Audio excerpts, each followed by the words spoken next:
Well, good morning. It's today, February 2nd, and it's Groundhog Day. Day where we'll see whether Punxsutawney Phil sees his shadow or not. If he sees his shadow, we all know it's 6 more weeks of winter. It's also Sled Dog Day, Play Your Ukulele Day if you have one, and World Wetlands Day. It's important to keep a track of our wetlands to make sure we have good hydration in our atmosphere. Now, a special story about Finn, a puppy who found a long-lost toy after 5 years. Let's all see how he reacts. Great. Stay there. What's this? What's this?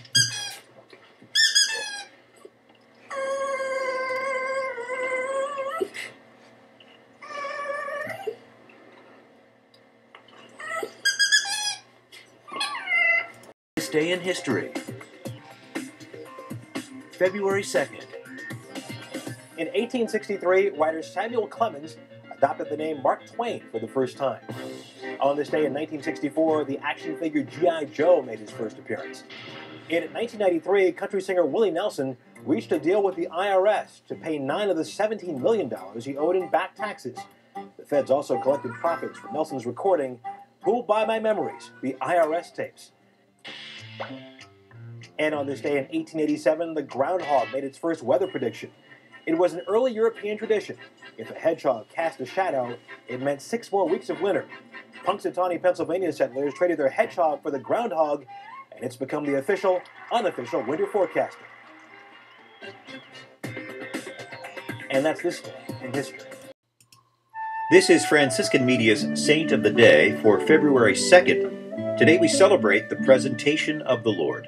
40 days ago, we celebrated the birth of Jesus. Today, we mark the presentation of the infant Jesus in the temple. According to Mosaic law, a woman was considered ritually unclean for 40 days following childbirth.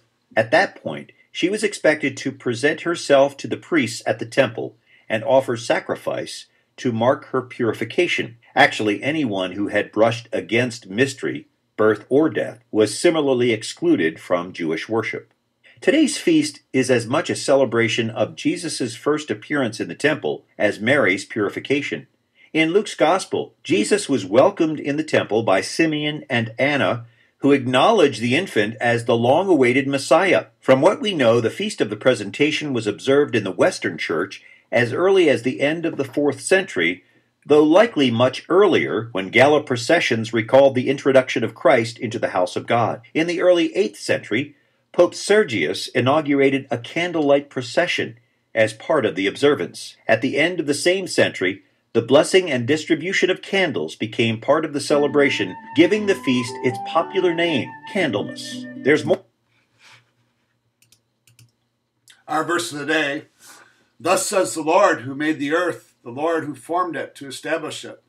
The Lord is his name. Call to me and I will answer you, and will tell you great and hidden things which you have not known. And our joke, why'd the boy run around his bed? Because he was trying to catch up on his sleep. Everybody have a great day.